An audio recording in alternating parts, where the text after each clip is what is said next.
watching CBC TV 8 in beautiful Barbados.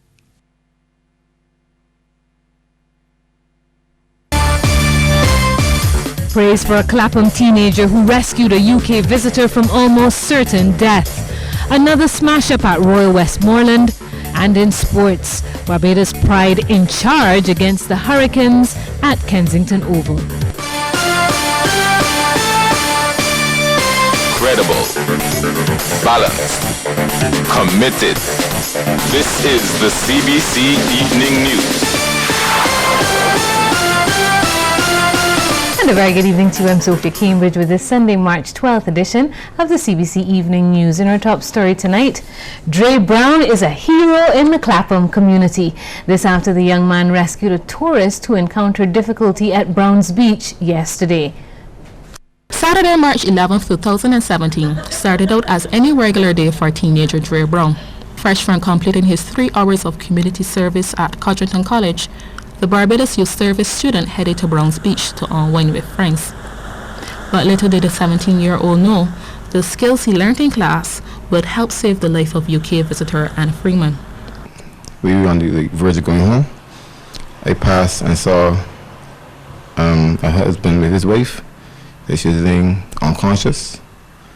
So I basically attempted what I know I'm supposed to do when we were at Coast Guard, because we have that sort of training at Coast Guard doing CPR. So I did what I knew.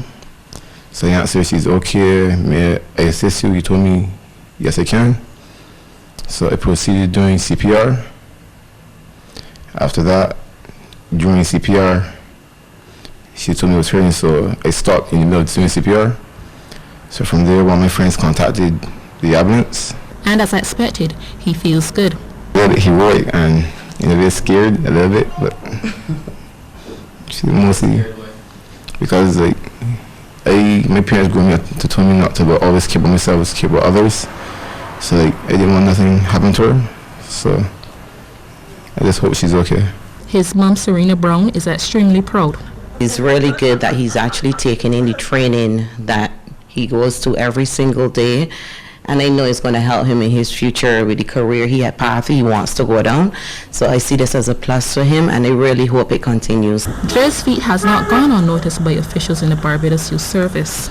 This act of kindness will gain Dre about 10 community service hours, because he has 44 hours to complete, 44 compulsory hours. That will take him towards next month, and it will go towards his job attachment phase of the program, where we assist them in finding a job which is suited to their skills and capabilities. Other parents have also praised the teen's actions. People are always putting down the youth service. A lot of negativity is always being said about these youngsters, but we have to give them a chance. We need to be there to guide them, discipline, and love them. And they'll turn out well. Look at what Dre has done. Freeman is in critical condition in the medical intensive care unit at the Queen Elizabeth Hospital. Rianne Phillips, CBC News. Thank you so much, Rianne. Well done to Dre, and we wish Mrs. Freeman a full recovery. Just 6 days after an accident that took the life of Anderson Joseph, Westmoreland is once again the scene of another major collision. Earlier this afternoon, there was a 2-car smash-up in the St. James area.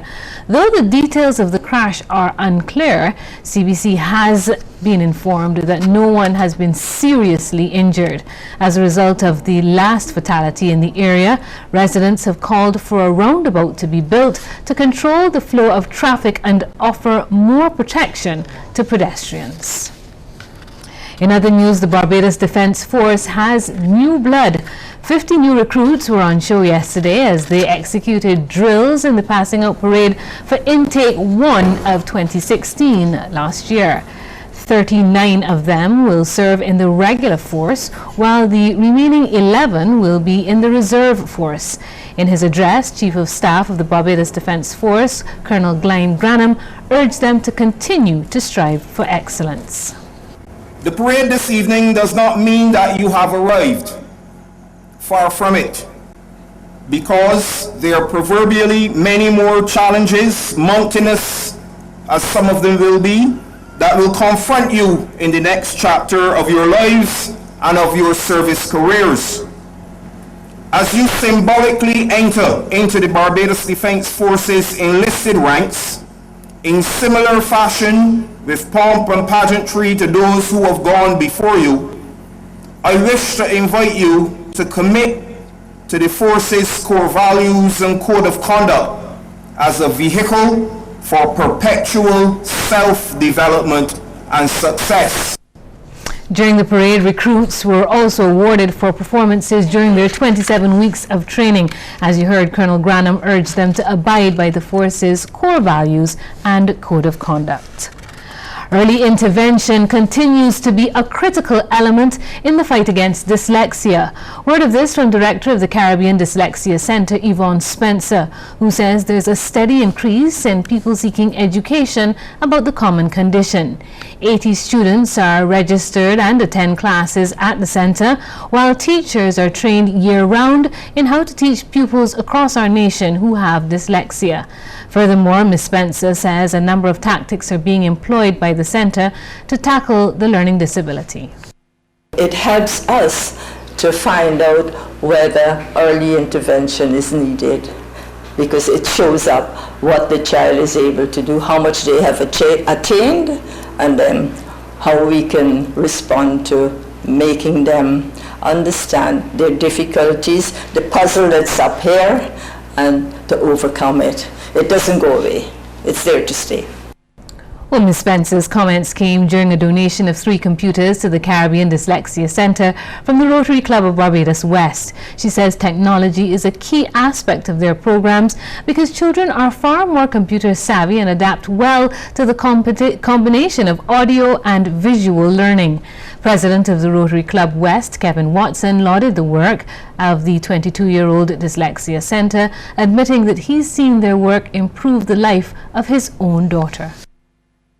There's just a lot of people with what is quite a common problem, more common than most of us know. I have some personal experience with that, in that my daughter was diagnosed very young with dyslexia when she was first at primary school. She was about 5. And because she was diagnosed early and got the right help and attention, she's now at 24, soon to be 25. She's an intern at QEH and she's qualified as a doctor. Well, some major changes are coming to the way that education is delivered right here in Barbados. This comes as the country has received a significant donation of over $10 million in technological equipment from the People's Republic of China.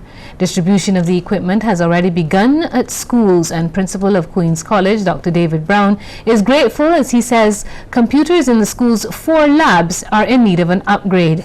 He says the donation will assist with planned educational advancements.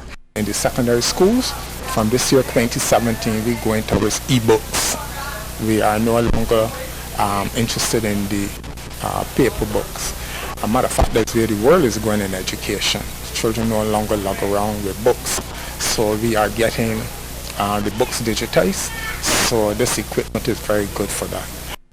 Well, the Caribbean Examinations Council is also moving to implement e-testing, and Dr. Brown disclosed that the tablets will be distributed to some students as part of the textbook loan scheme. He says it's important that students are prepared for the demands of ever-evolving technology. I met a student of ours who went off to Canada 2 years ago, and he is at Brock University. There's no paper at Brock University. The education is delivered by lecturers. The lecture not even on Brock campus. And he's delivering the lecture. They have to submit their assignments electronically. So they must be prepared for that world of the future. If we don't keep up, if we don't innovate in the delivered education, we are going to be left behind. We'll have more news in just a moment.